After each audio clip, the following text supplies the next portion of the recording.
বড় মা আপনি ওদিকে দেখুন।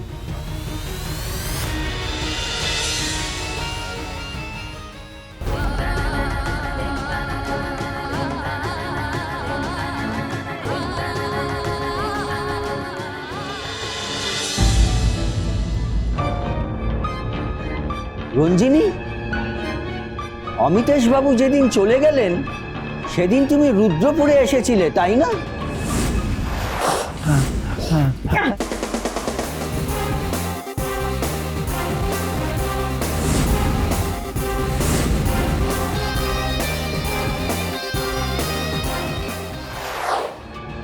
তোমাকেই দেখেছিলাম এই গ্রামে। অসম্ভব, এটা হতে পারে না। ঠাকুর মশাই, আপনার কোথাও ভুল হয়েছে, আপনি ভুল দেখেছেন। রঞ্জিনী ম্যাডাম এই সামান্য কথা এত অস্থির হয়ে উঠলেন। এটা কি করে সম্ভব? আমি তো এখানে ছিলামই না। আমি তো অনেক পরে জানতে পেরেছি যে স্যার আর নেই। কি তাই না বীরু, বল? হ্যাঁ ঠাকুর মশাই, দিদি ঠিকই বলছে। সেদিন স্যারকে দেখতে আমি একাই এসেছিলাম, দিদি আসেনি। কিন্তু আমি যে, কে জানে, হবে হয়তো আমারই দেখার ভুল। যাকে পুজোর সময় শুরু হয়ে গেছে, আর দেরি করা ঠিক হবে না। শাওন মা, তুমি তৈরি তো? তোমাকে আগে দণ্ডি কাটতে হবে। এই ব্যাপারে আমার একটা অনুরোধ ছিল ঠাকুরমশাই। আসলে আমার নাতনির তো এইসবে অভ্যেস নেই, ও শহরে বড় হয়েছে।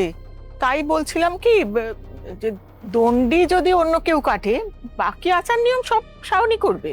কিন্তু যে পবিত্র কলসি বহন করবে তাকেই তো দণ্ডি কাটতে হয়, আর এই নিয়ম মেনে পুজো করার অধিকার একমাত্র শাওন মায়েরই আছে। আমি জানি, তবুও অনুরোধ করছি যে এই বছরটা যদি আমার নাতনির জন্য নিয়মটা খানিকটা বদলানো যায়। বড় মা, এই পুজো তার নিয়ম কানুনের সঙ্গে গ্রামের সবার আবেগ জড়িয়ে আছে। ওরা যদি নিয়ম বদলাতে সহমত হয় তবে আমারও কোনো অসুবিধা নেই। বেশ, আমি তাহলে সবার সঙ্গে কথা বলছি।